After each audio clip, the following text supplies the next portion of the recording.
Buenas noches a todos. Se pueden sentar, no se pueden quedar parados. Nos da mucho gusto en esta noche estar con ustedes. Quiero decirles que en esta noche van a tener que sacar su mejor sonrisa porque los va a ver 55 millones de personas en la televisión. Así que ríanse.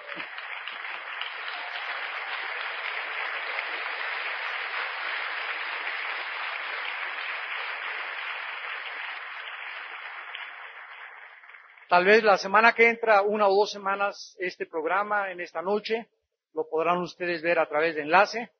Y ahí va a decir, mira, ahí estoy yo. Ya salí en la televisión.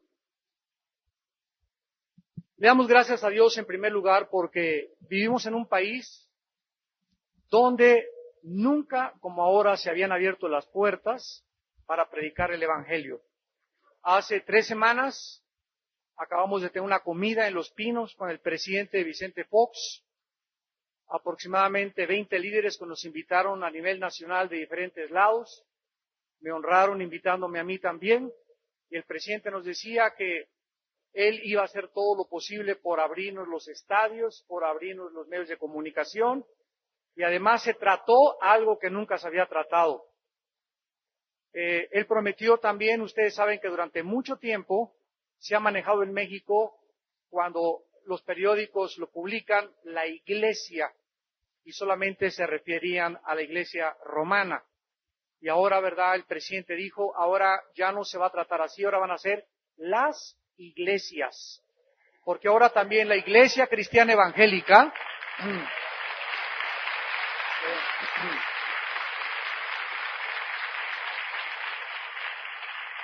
a los que les interese las estadísticas, la Iglesia Cristiana Evangélica, y este dato lo proporcionó la Secretaría de Gobernación, tiene un crecimiento en la República Mexicana de un 7% al año. Esto significa que si somos 100 millones de habitantes, 700,000 almas cada año se agregan a las iglesias evangélicas cristianas. Esto es un crecimiento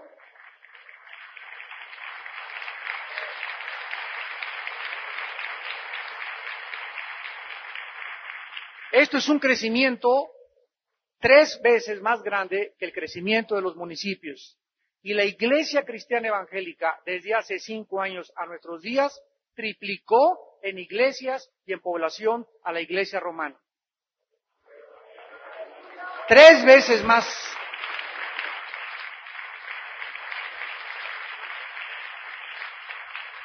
Este fenómeno religioso, sociológico, que solamente nosotros entendemos, ha hecho que el gobierno federal y estatal también en muchos estados se preocupe ahora porque tengamos una voz, para que se nos pueda atender más rápidamente y sobre todo, ¿verdad?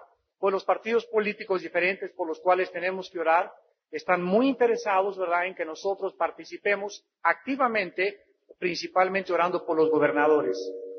Desde hace 6 meses, cada 3 semanas, estamos teniendo un desayuno particular con el secretario de Gobernación, don Francisco Gil, con el secretario de Gobernación, Santiago Krill, con la secretaria del Sol, Josefina Vázquez Mota, y con todos los secretarios de Estado, y nos sentamos a desayunar 15 o 20 líderes con ellos en un hotel de la Ciudad de México, y quieren ellos preguntarnos, ¿qué piensan ustedes de este impuesto? ¿Qué piensan ustedes de aquello? Por primera vez en la historia se nos invitan a los pastores a participar en el gobierno. Gracias a Dios por esto.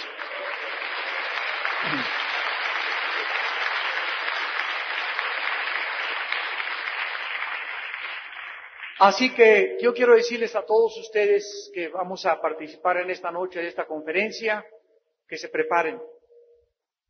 Prepárense para encontrarse con su Dios. Estamos a años, tal vez meses de la eternidad. No sé cuántos años te haya concedido Dios a ti de vida o a mí también, pero tenemos la eternidad ya enfrente de nosotros. Para que comencemos a entender que le demos gracias a Dios en esta tarde de que ninguno de nosotros estamos muertos. Porque si estuvieras muerto, no podrías tomar las decisiones que puedes tomar hoy. Así que mientras hay vida hay misericordia. Y más grande es la misericordia que la propia vida. Porque no vale la pena vivir sin la misericordia de Dios. Abran su Biblia en el Evangelio de Marcos, capítulo 10.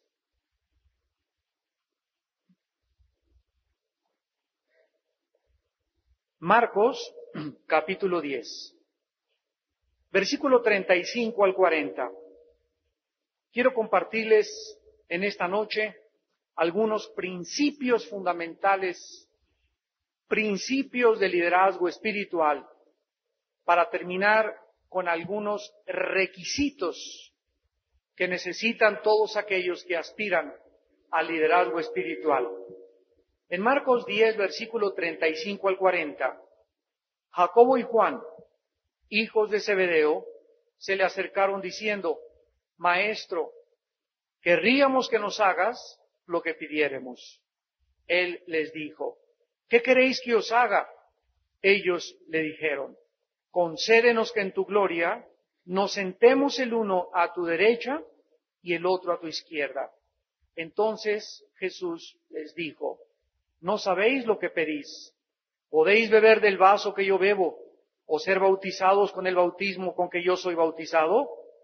Ellos dijeron: podemos. Jesús les dijo: a la verdad, del vaso que yo bebo, beberéis, y con el bautismo con que yo soy bautizado, seréis bautizados.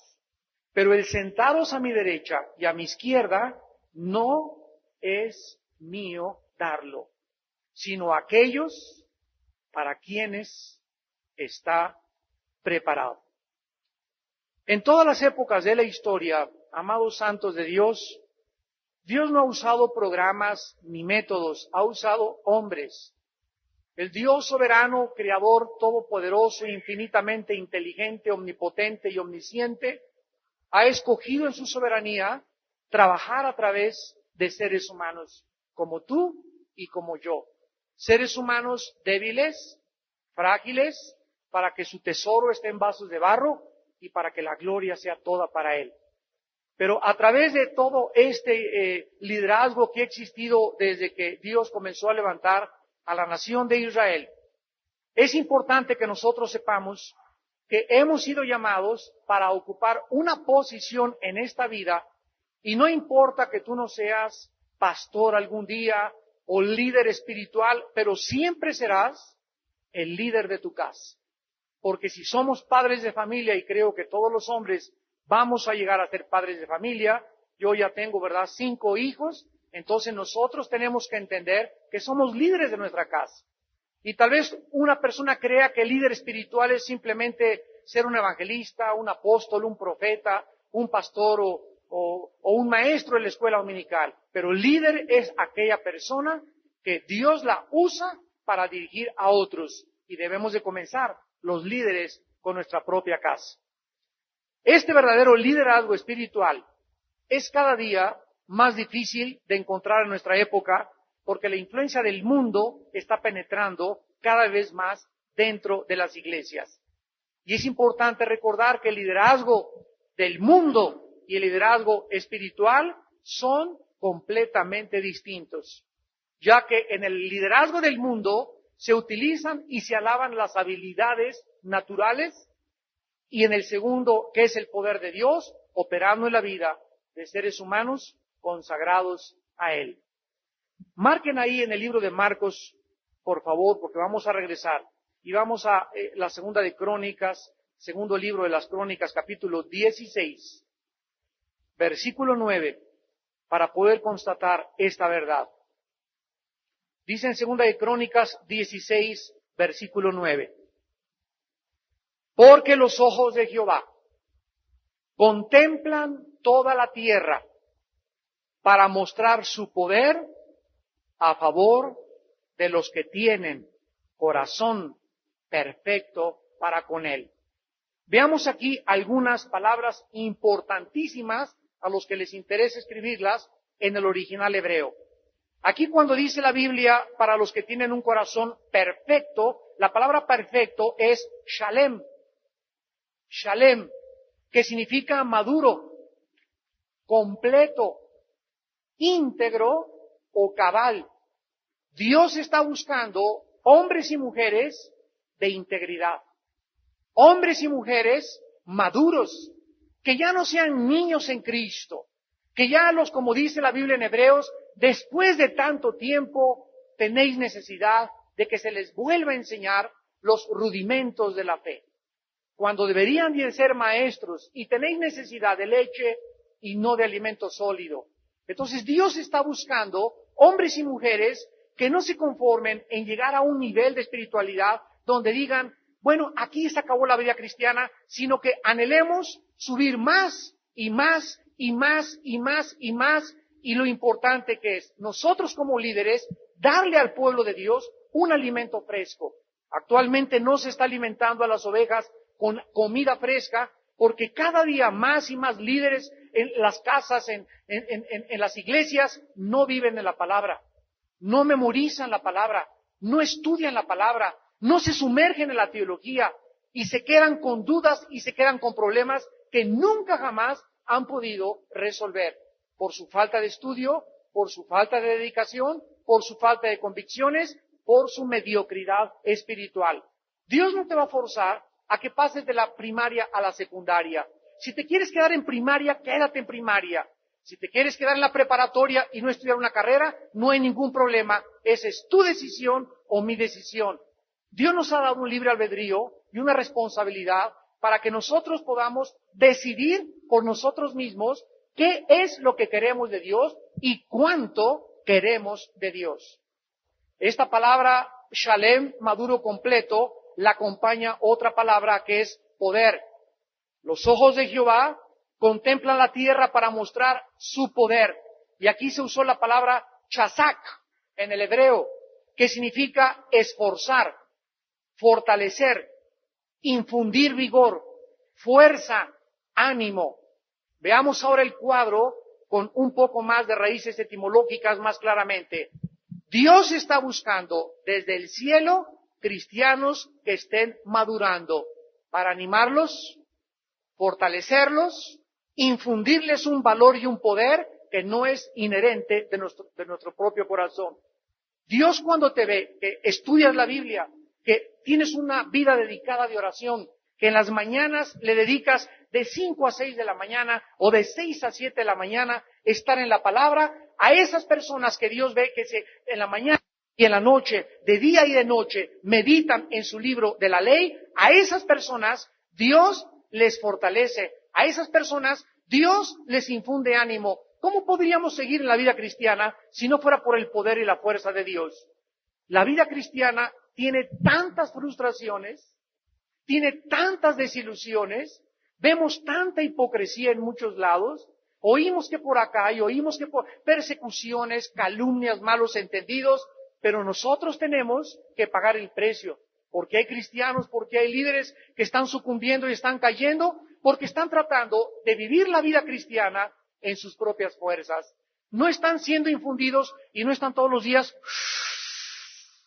sacando de la Biblia el poder de Dios. No están en comunión diaria con Dios, no están en comunión con Dios, no están conectados a la fuente de la energía que es Dios para poder enfrentar los hijos, el matrimonio, la escuela, el trabajo, el gobierno y todo el mundo a nuestro alrededor, que es un mundo hostil contra nosotros. Cristo dijo que el mundo nos iba a aborrecer. Cristo dijo que no era fácil seguirlo, que había que cargar una cruz, que había que caminar con Él y había que pagar un precio. Regresemos a nuestro texto de Marcos capítulo 10 y veamos dos principios espirituales que el Señor Jesucristo establece para poder vivir cerca de Él. Número 1. Los discípulos ambicionaban, hijos del Zebedeo, tener un lugar de prominencia. Uno sentarse a la derecha y el otro sentarse a la izquierda. ¿Cuántos pastores? ¿Cuántos líderes tan fácilmente, ya de la noche a la mañana, son pastores a la marucha? Ustedes saben que las sopas marucha tardan 1 minuto en el microondas y ya tienes una sopa para comer. ¿Y cuántas personas están entrando ahorita al ministerio cristiano así en microondas al vapor? Estudian 2 o 3 años y creen que ya están capacitados para ser pastores o para vivir para el Señor. No nos damos cuenta que es muy largo, muy largo, muy largo el camino de seguir a Jesús. Es toda la vida tienes que estudiar. Ahí me presentan muchas veces, soy un doctor en teología, y les digo, no soy más que un simple estudiante de la Biblia, porque toda la vida seré un estudiante de la Biblia. Mi maestro es Jesús, yo soy su discípulo nada más. Hay muchas personas que se están presentando también, ¿verdad? Ya todo el mundo ahora son apóstoles, ya son profetas. Somos obreros inútiles, es lo que somos. Siervos de Dios Altísimo nada más, que nos honra y nos da el privilegio de poder servirle. Pero tenemos que desechar todas estas cosas para que podamos verdaderamente tener un corazón para Cristo. ¿Cuál es el primer principio espiritual que Cristo traza en Marcos 10, 38 al 39? Cuando se acercaron los hijos del Zebedeo y le preguntaron a Jesús que querían lugares de prominencia, que querían ser populares, que querían destacar, Él les dijo, entonces no saben lo que están pidiendo. Y actualmente la mayor parte del liderazgo espiritual no saben verdaderamente lo que se trata o de lo que se necesita para entrar y seguir a Jesús y convertirte en un líder espiritual. Y Jesús establece claramente, ¿podéis beber del vaso que yo bebo? ¿O ser bautizados con el bautismo con que yo soy bautizado? El Señor Jesús es muy honesto al advertirnos el precio que tendríamos que pagar si realmente estábamos dispuestos a seguirle. Número 1, ser bautizados, que significa sumergidos en el fuego de la prueba. En Lucas 12, ahí mismo en el Evangelio de Lucas, versículo 50, Él mismo lo aclara y lo dice.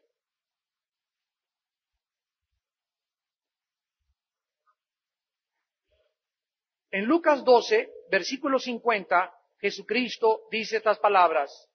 Lucas 12, 50. De un bautismo tengo que ser bautizado y cómo me angustio hasta que se cumpla. ¿De qué estaba hablando Jesucristo? De la cruz. ¿Estás dispuesto a ser crucificado juntamente conmigo? ¿Estás dispuesto a llegar un día en tu vida donde reconozcas que el más grande enemigo que tenemos es nuestro ego? ¿Estás dispuesto a morir a tu ego realmente? ¿Estás dispuesto, dice Jesús, a que te pisotee la gente? ¿A que te calumnie la gente? ¿A que te humille la gente como me pisoteó, me vituperió y me persiguió y me calumnió a mí? Me dijeron que estaba endemoniado, me dijeron que estaba loco, me dijeron que era un falso profeta. ¿Estás tú dispuesto a esto? Entonces, ¿por qué hay líderes que están llorando? Como decía mi papá, no chilla, agarre piedras. ¿Por qué? Ay, hermano, ahora que pasó Halloween, los maestros de mi escuela obligaron a mi hijito a disfrazarse de Brujilda y de duende y de Drácula. No te obligaron. Tú no tuviste las convicciones para ir con la maestra y la directora y decirle, nosotros somos cristianos y no participamos de esa fiesta de la brujería que es el Halloween. Pero no digas que te obligaron. Tenemos que tener en este mundo convicciones. Ahora que se acerca la Navidad, tú tienes que tener convicciones y morir con Cristo cuando todos tus amigos en tu trabajo te digan, échese un trago, compadre, una chela no le va a caer mal, un trago de whisky tampoco, un toque de mota, un pericazo de coca. Y en ese momento, ¿qué vas a hacer tú? Hace algún tiempo iba un hombre muy rico en un avión y una muchacha muy guapa junto a él. Y él le dijo estas palabras, señorita, le voy a dar $1,000,000. $1,000,000 si esta noche la pasa conmigo al aterrizar el avión en la ciudad de Nueva York. La muchacha le dijo, bueno, pues indiscutiblemente por $1,000,000, ¿verdad? Hasta me aviento del avión. Al aterrizar el avión, el Señor le volvió a decir a esta muchacha, he cambiado de opinión. Le voy a dar solamente $1. Y ella se volteó y le dijo, ¿con quién cree usted que estaba usted hablando? Él le contestó, eso ya quedó establecido. Ahorita solamente estamos discutiendo el precio. Es verdad que tenemos un precio que la gente nos pueda comprar? ¿Es verdad que por alguna cantidad tú te venderías? ¿Es verdad que si te dijeran, te voy a sacar en televisión, o te voy a dar este dinero, o te voy a poner el techo de tu iglesia, te venderías a la familia Pompidou? ¿O a la familia Richelieu? ¿Y dejarías tus convicciones como pastor y te prostituirías por unos mugrosos panes y por un plato de lentejas? ¿Es verdad que hay un precio y que el diablo sabe qué precio es el que alguien puede llegar a acercarnos y ofrecernos y venderíamos nuestras propias convicciones? ¿Hasta dónde estás dispuesto a seguir a Jesús? Y quiero decirte algo, Dios nos prueba a todos en esta área. Dios prueba a todos los que llama porque los pasa por el fuego del desierto. Y si no estás dispuesto tú a entender lo que pasó José, que José fue vendido por sus hermanos, fue vituperado por sus hermanos, tuvo una familia celosa de él, fue desechado y llevado a otro país donde él no conocía absolutamente nada por serle fiel a Dios. Por serle fiel a Dios y no meterse con la leona de Guanajuato, la esposa del capitán oficial del Potifar, del emperador de Egipto, lo meten a la cárcel por no tener relaciones sexuales con ella. Y después de que sale de la cárcel, Josué sale como el gobernador de Egipto. ¿Cuál fue el secreto de Josué? El secreto de la vida, escúchenme, y es la más grande prueba, es la más grande prueba que podemos pasar. Se llama la prueba de la amargura. Si tú pasas la prueba de la amargura, estás en la tierra de Canaán. Si tú logras perdonar a los que te traicionaron, a los que te humillaron, a tu padre que te violó, a lo que te hicieron en la iglesia. Ahorita actualmente, ¿verdad? Muchos jóvenes en muchos lados de la alabanza. Nosotros tenemos una costumbre en México a los jóvenes, a los 2 meses, sin decirle nada, sabes que el de la guitarra, te vas a la banca. ¿Y por qué? Cállese y se va a la banca. No te puedo preguntar por qué. Y ahí en la banca probamos su corazón. A ver, el director de alabanza, te vas 3 meses a la banca y comienzan a salir de la iglesia. ¡Ay, no me entendieron! No reconocieron la unción. Si yo casi soy Juan el Bautista en la alabanza. Y sabes una cosa, Dios no está buscando habilidades, Dios está buscando siervos. Siervos que estén dispuestos a la humillación. Y si no somos humillados y no somos vituperados, no servimos para el ministerio. Yo se los digo por experiencia propia, a mí me han dicho y me han inventado como ustedes no se imaginan. Pero lo único que me ha sostenido es, Padre, si tu presencia está conmigo, que digan misa. Les he dicho muchas veces a una reunión de pastores que tuve, que me han llamado de todo, gracias a Dios me han acusado de todo, menos ser primo de Juan Gabriel. Pero he recibido de todo.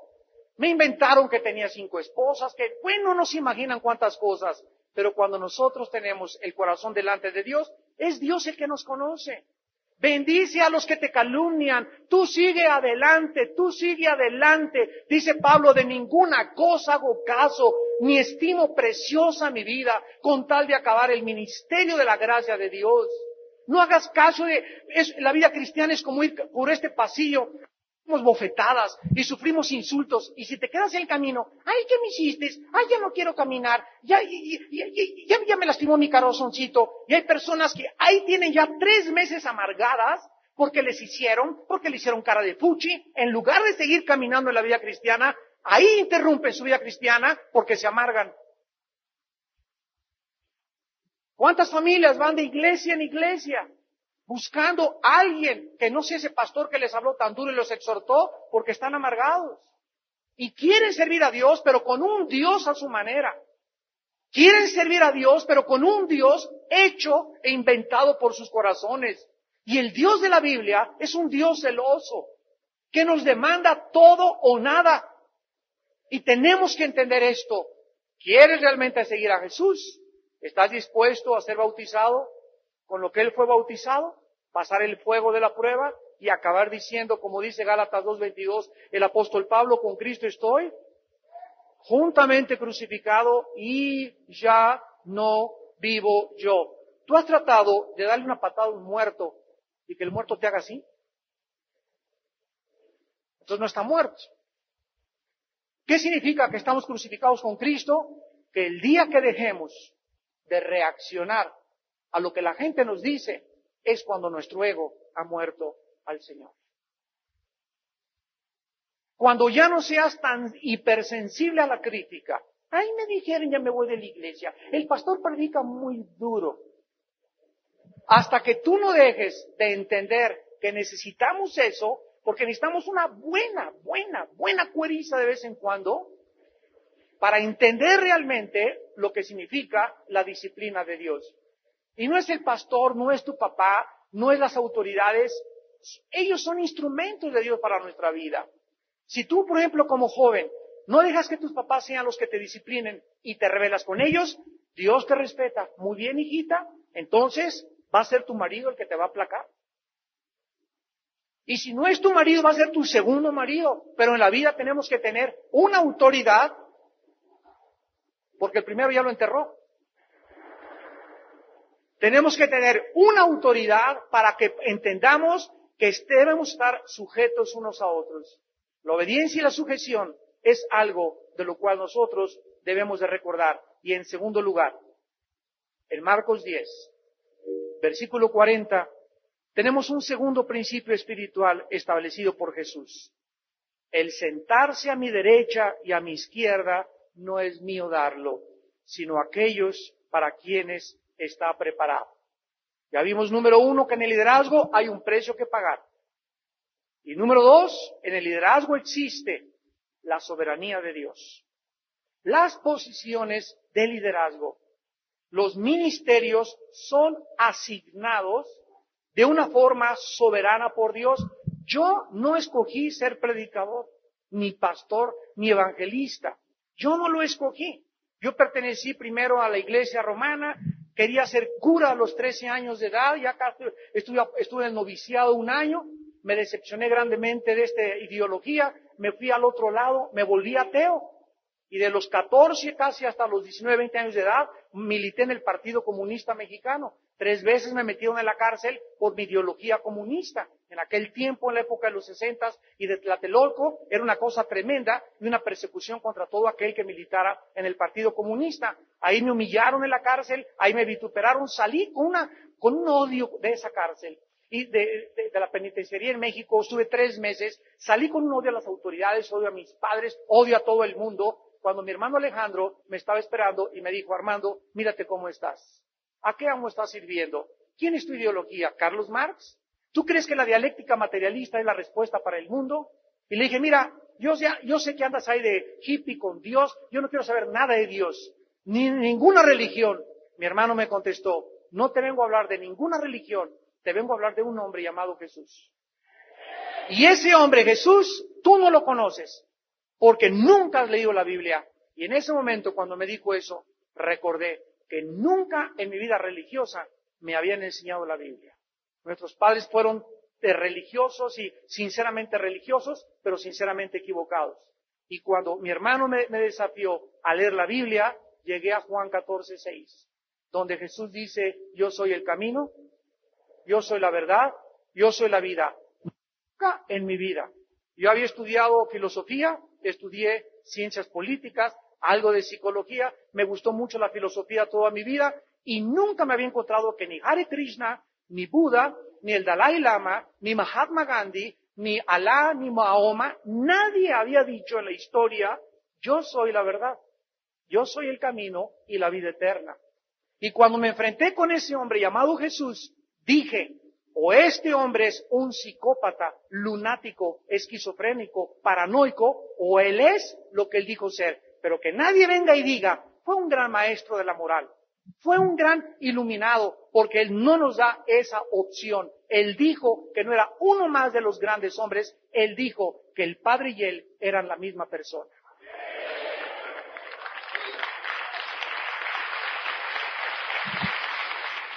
Hay un estudio psicológico y sociológico de Jesucristo, antropomórfico de Jesucristo, como llegar a la conclusión de que fue un loco, un psicópata, porque nadie ha mantenido el control de sus emociones, el control de sus sentimientos, las palabras que salieron de su boca en la cruz, y que esa persona se le puede llamar una persona que alucinó. ¿Qué hombre puede estar crucificado con la sangre escurriéndole en las manos, la corona de espinas en su cabeza, las burlas del mundo, y él no estaba amargado, no estaba con rencor, no dijo, no más que me baje, me las pagan? Ahí en esa cruz expresó las palabras más sublimes que la humanidad ha podido escuchar jamás. Padre, perdónalos, porque no saben lo que están haciendo. Ese hombre no podía ser un psicópata. Ese hombre era verdaderamente el Hijo de Dios. Ese hombre dice aquí en Marcos 10:40 que en el liderazgo espiritual existe la soberanía de Dios. Dios ha escogido, le dijo a Jeremías, desde antes de que llegaras y se germinara y fertilizara el esperma de tu padre y el óvulo de tu madre, te conocí. Y cuando estabas en el vientre de tu madre, escuchen esto, qué profundidad. Cuando estabas en el vientre de tu madre, antes de que te fertilizara el óvulo de tu madre por el esperma de tu padre, yo ya sabía quién eras, Jeremías. Y cuando te comenzaste a formar, yo te di por profeta a las naciones. Dios tiene para todos un destino. A muchos puede ser que tu destino sea ser diácono, y no importa, la grandeza no consiste en ser famoso o en ser conocido. La grandeza significa ser fiel en lo que Dios te llama. ¿Cuántas personas en la otra vida, verdad, en las bodas del Cordero se van a sentar junto con Cristo que nadie las conoció, no fueron famosas, misioneros que han dado sus vidas en las montañas con los indígenas pagando el precio, nadie los conoce, mueren olvidados de toda la gente, pero allá arriba, ahí están las recompensas. Y esas personas fueron fieles. Cuando lleguemos nosotros a la otra vida y tengamos a Dios enfrente, Él nos va a decir, hermano, ¿cuántas almas ganaste? ¿Cuántas campañas lograste? ¿Cuántas iglesias construiste? ¿A cuántas iglesias les diste cobertura? No me importa que les hayas dado cobertura a 400 o que hayas tenido 800 iglesias. Al llegar allá al cielo, se nos va a hacer una sola pregunta. ¿Cuánto te pareces a Jesús?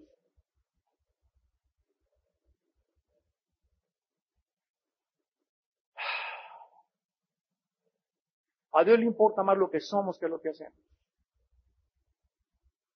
A Dios le interesa más tu carácter que todas las cosas maravillosas que puedas haber hecho. Hasta una estatua te pueden haber hecho aquí en Tehuacán, Puebla, a Pancho Contreras. Ahí está Pancho Contreras y Pancho Pantera, la estatua, el pastor de los pastores o el hombre héroe de acá, y dice la Biblia, como la hierba del campo, el hombre es y su gloria. Pero el que hace la voluntad de Dios permanece para siempre. Esto significa que si Dios ha escogido lo que tú vas a hacer y lo que yo voy a hacer en la vida, es importante entrar en el centro de su voluntad. No hay cosa más frustrante que vivir fuera de la voluntad de Dios o tener un trabajo a lo cual yo no fui llamado a hacer. En México se acostumbra, mijito, tienes que ir a la universidad y ser arquitecto como tu padre, ser médico como tu padre. Y a lo mejor Dios le dio el don de ser baterista, de ser bajista, o de cantar, no sé, o de ser carpintero, o ser ranchero, o ser comerciante. Pero asumimos que cuando una persona tiene un título universitario, ya la hizo en México. Escúchame, el 65% de los profesionistas en México viven del comercio. El 65% de los que tienen en México, en la República Mexicana, un título profesional, médicos, abogados, licenciados, viven del comercio, no ejercen su profesión. ¿Por qué? Porque escogieron una profesión a la cual no fueron llamados. Y creyeron que solamente, y gracias a Dios que los que estudian, ¿verdad? Dios los puede usar, pero no a todos los que salen de la universidad triunfan, ni tampoco todos los que no fueron a la universidad se quedan como tontos en la vida. Es el llamado de Dios que tú tienes que discernir para qué Dios te llamó. Y esa es nuestra responsabilidad, vivir cerca de Dios para ser sensibles a la voz del Espíritu. Y antes de entrar a la universidad, asegurarme que realmente ahí está el llamado de Dios y no la coerción y la fuerza de mis padres o de mis amistades. En el ministerio espiritual, la Biblia dice en 1 Corintios capítulo 12,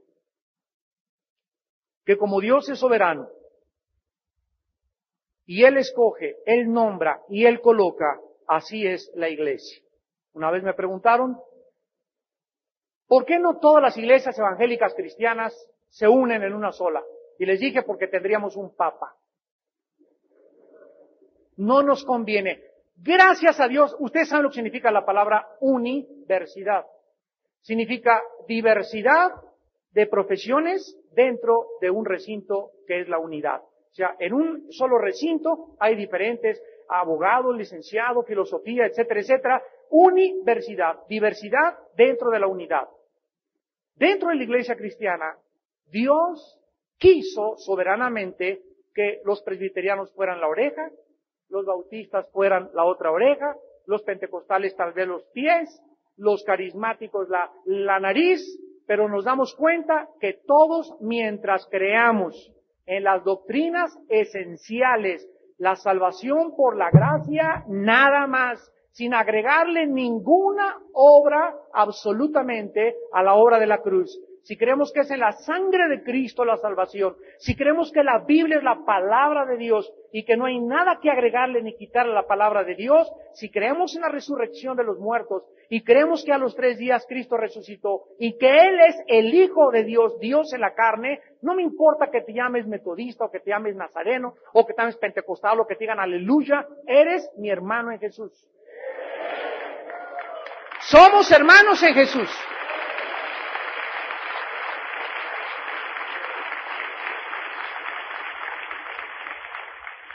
Y dice 1 Corintios 12:11, pero todas estas cosas, o sea, la profecía, los milagros de los versículos anteriores, las hace uno, y el mismo Espíritu repartiendo a cada uno en particular, como Él quiere, porque así como el cuerpo de uno, y tiene muchos miembros, pero todos los miembros del cuerpo, siendo muchos, son un solo cuerpo, así también Cristo.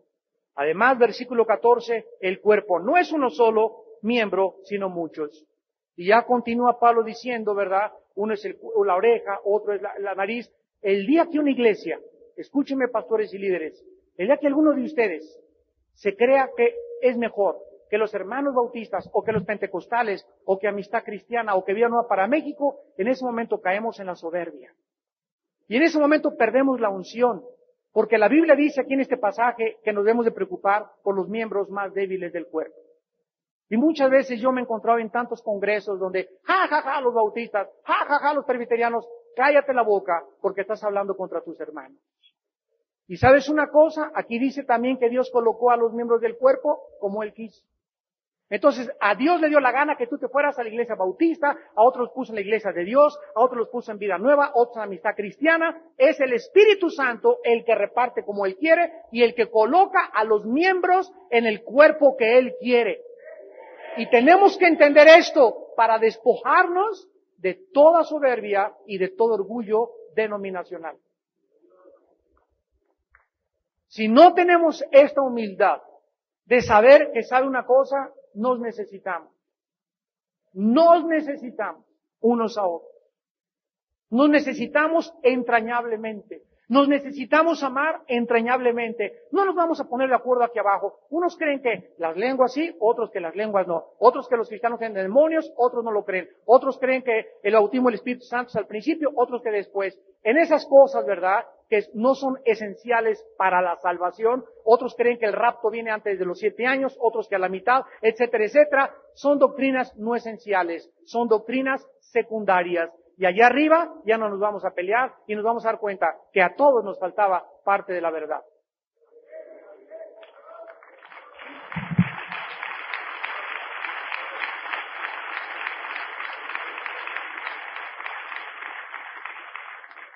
Si Dios me escogió para ser pastor soberanamente y me quiero meter de evangelista, estoy pisando un terreno que no me corresponde y ahí no está mi unción.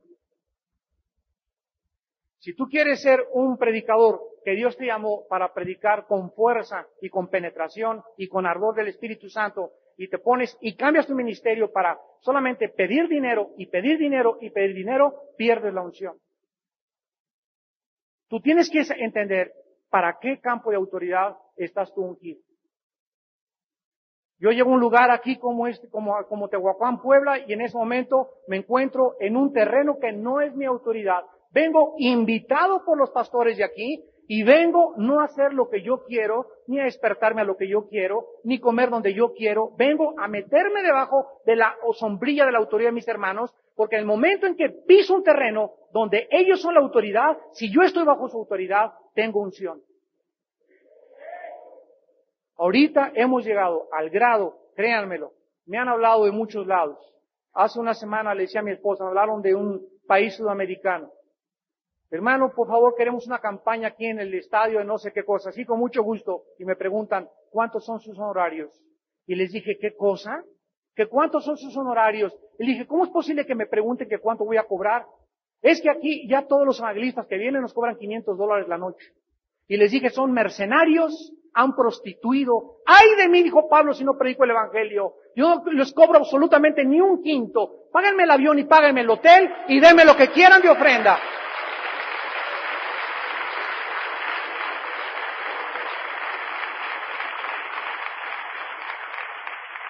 ¿Cómo es que se ha degradado la iglesia a ese punto?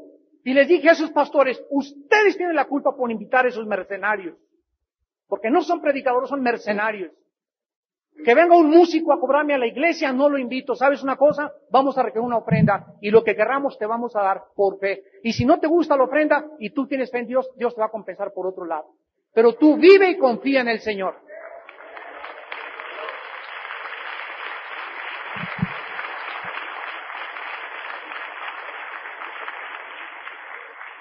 Y en tercer lugar, aquí en Marcos 10, dice Jesucristo que estos hombres, Él percibió que eran ambiciosos. Uno quería sentarse a la derecha y el otro a la izquierda, y establece el tercer principio espiritual. En el liderazgo espiritual no puede haber ambiciones personales. Dice en Jeremías 45:5, no busques grandezas para tu vida. El liderazgo espiritual es algo noble y es honorable aspirar. Dice en Santiago 3, el que anhela obispado o liderazgo, buena obra desea. Qué bueno que anhelas llegar a ser líder, pero ¿con qué motivos? ¿Con qué motivos? ¿Quieres llegar a ser líder solamente para destacar? ¿Para ejercer control? Muchas personas, en lugar de ambicionar convertirse en siervos del Dios y de Dios, para servir al pueblo, ambicionan el liderazgo por motivos equivocados. Yo me he encontrado personas que me dicen, hermano Alducin, es un honor para nosotros esto y el otro, por favor. Y les digo, hermanos, al contrario, yo estoy para servirlos a ustedes. Nosotros los líderes, tenemos que seguir el ejemplo de Jesús. Él fue el siervo, el creador del universo, se hinca, él que hizo el universo, a lavarle los pies a sus discípulos. Y nosotros estamos esperando que nos reciban en el mejor 5 estrellas, una limusina y $500 la noche. Existen ya líderes espirituales que ya no se dejan ni tocar por la gente. Entran por un lado y salen por el otro lado en helicóptero o en avión. Ya no conviven con la gente, ya no están menos con la gente pobre. Eso sí, comen y cenan con los ricos y con las personas prominentes, pero no son para la indita y para la persona humilde estar en su casa comiendo tortillas y diciéndole, vengo hermana a lavarle los pies. En la Biblia no existe la palabra líder, existe la palabra siervo.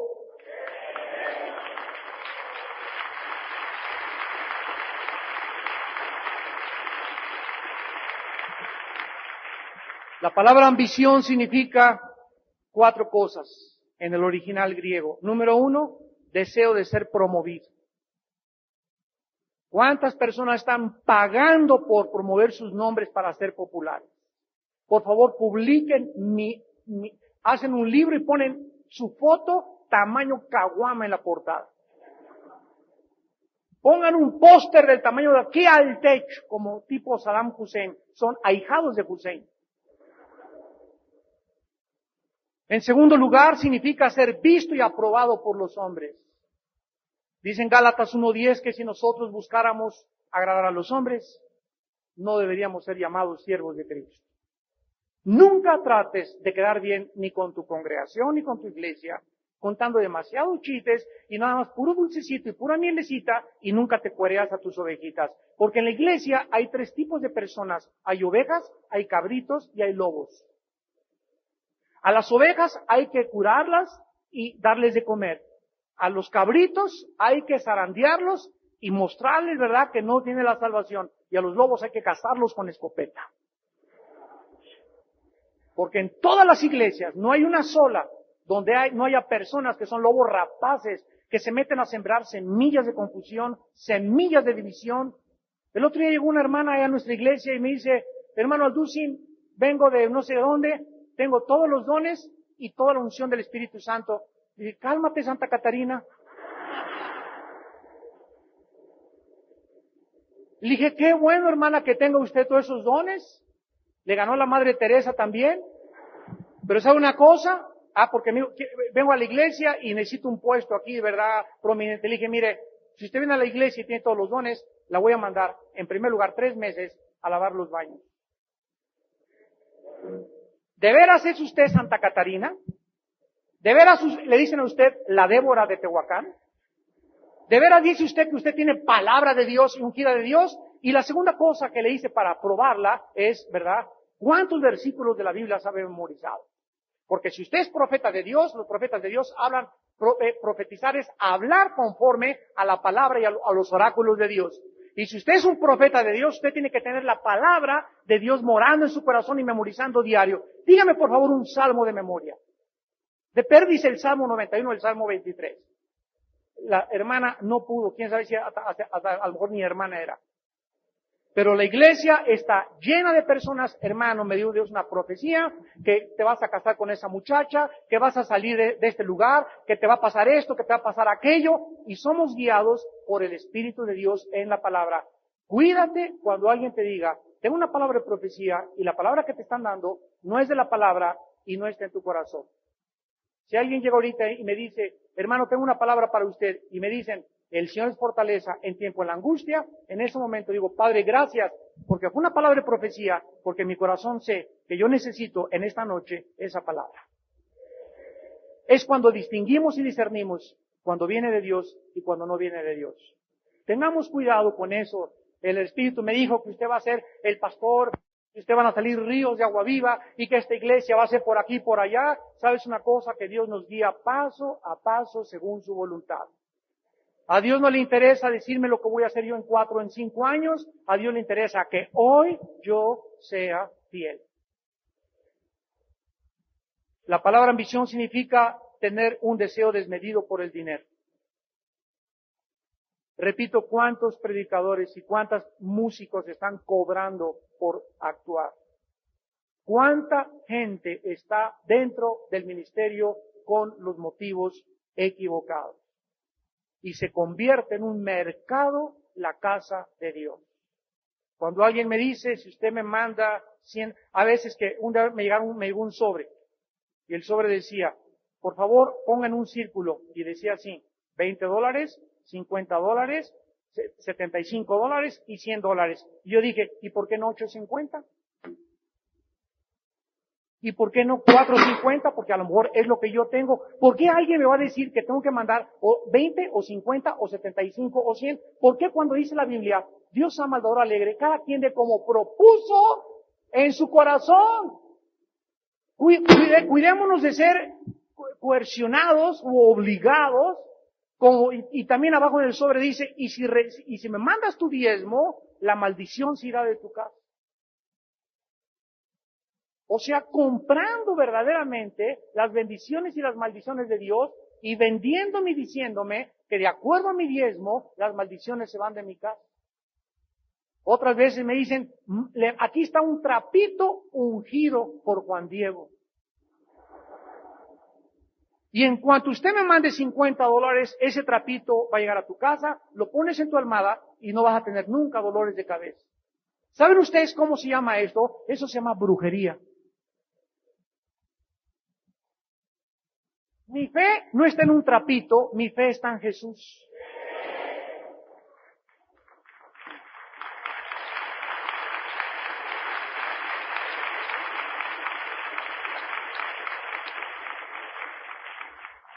Y finalmente, veamos las condiciones de liderazgo.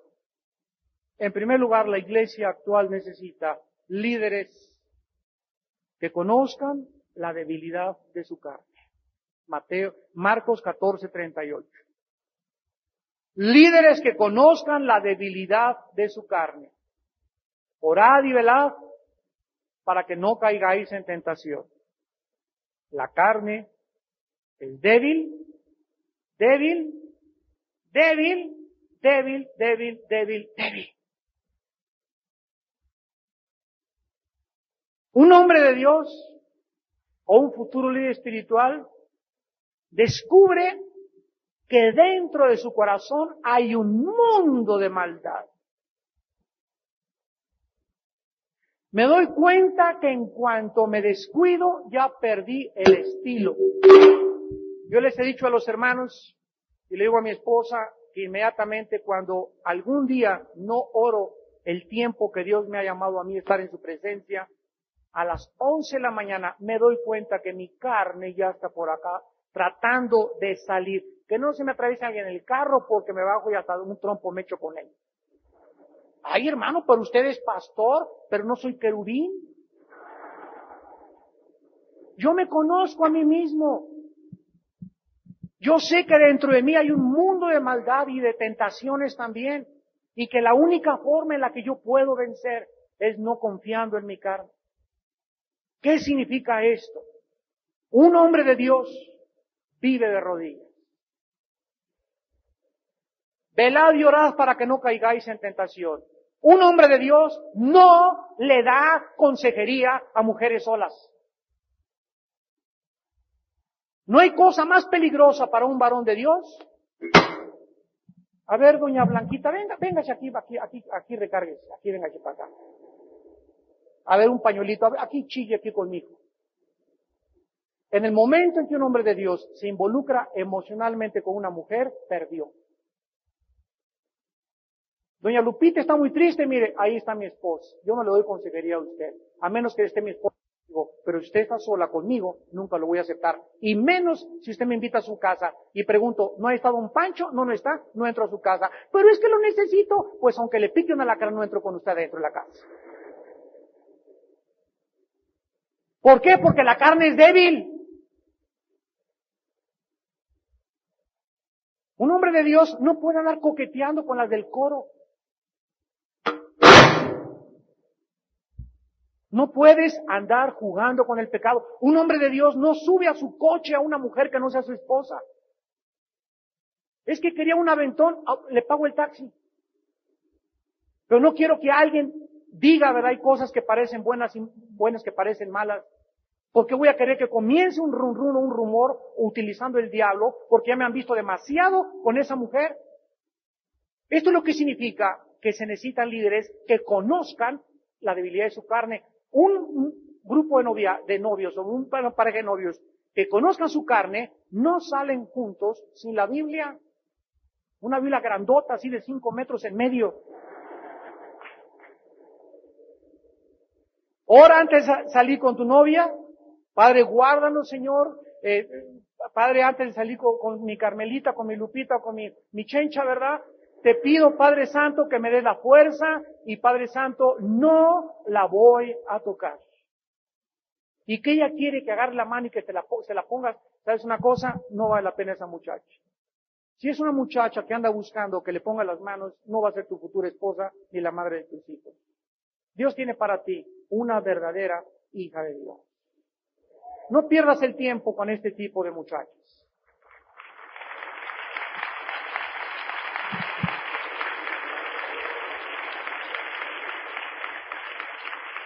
Y tú, muchachita, si sales con un muchacho, ¿verdad? Que lo único que quiere es ponerte las manos encima, no vale la pena tampoco. Porque no está buscando tu edificación espiritual, está buscando simplemente satisfacer su ego carnal de sus deseos sexuales. No vale la pena, si no te respeta y no es un líder donde él es el que pone el ejemplo, ¿verdad? No vale la pena. No lo tomes en serio. No sigas saliendo con él. Porque tú eres una joya, eres un rubí, eres un diamante precioso a los ojos de Dios y no vas a dejar que cualquier roto quintopatiero te ponga las manos encima.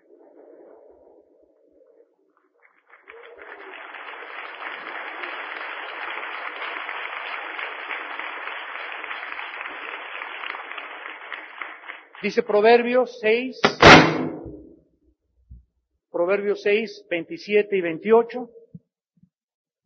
¿Tomará el hombre fuego en su seno sin que sus vestidos ardan? ¿Andará el hombre sobre brasas sin que sus pies se quemen? Así es el que se llega a la mujer de su prójimo, no quedará impune ninguno que la tocara. ¿Podrás tú seguirle viendo las piernas a tu secretaria y creer que les ibas a hacer fiel a tu esposa? Nadie cae en el adulterio de la noche a la mañana. Ahí caí de repente nos encontramos los dos en una situación romántica y como mi esposa no me comprende, ni el esposo de él la comprende, Dios nos unió. No, Dios no los unió. Ni el romanticismo tampoco, los unió el diablo. Si alguien cae en adulterio, pregúntate las 3 semanas anteriores cuando tú caíste, ¿qué pornografía veías? ¿Qué revistas comprabas? ¿Cuánto tiempo tienes ya en tu mente a esa mujer, a esa muchacha, que no es tu esposa? Si tú no aplicas la sangre de Cristo en tus pensamientos, esos pensamientos y esa muchacha se convierten en una obsesión. Y los demonios saben perfectamente bien lo que tú estás aquí teniendo en tu mente y después de la obsesión comienzas a dar luz al pecado y el pecado siendo consumado da luz a la muerte. Dice en el versículo 32, el que comete adulterio es falto de entendimiento. Corrompe su alma el que tal hace, heridas y vergüenza hallará y su afrenta nunca será borrada. La persona que comete adulterio es falto de entendimiento, o sea, no ha entendido que el tesoro más grande y la felicidad en la vida está en serle fiel a tu esposa, en serle fiel a tu esposo. Mentiras que vas a ser feliz con Tongolele, mentiras que vas a ser feliz con esa muchacha, mentiras que vas a ser feliz con esta danzarina, mentiras que porque trae el ombligo de fuera y tu esposa tiene una panza de Santa Claus, ¿te va a hacer más feliz? Dale, sóbale su pancita a tu esposa, para que baje.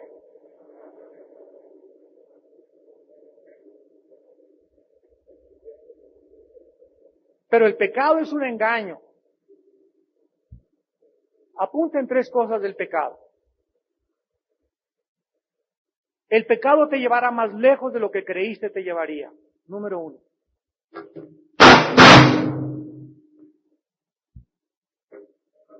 El pecado te llevará más lejos de lo que creíste te llevaría.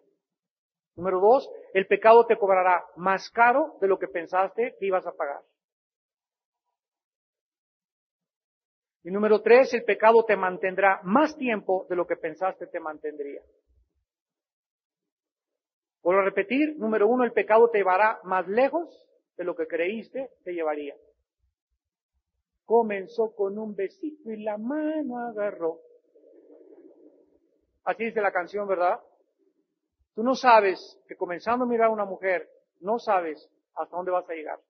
Vas a llegar al adulterio, vas a destruir tu familia, vas a destruir la confianza y la fidelidad entre tú y tu esposa, vas a destruir tu testimonio con tus hijos, vas a destruir tu vida, porque dice Proverbios, corrompe su alma. Esto significa que te autodestruyes moralmente.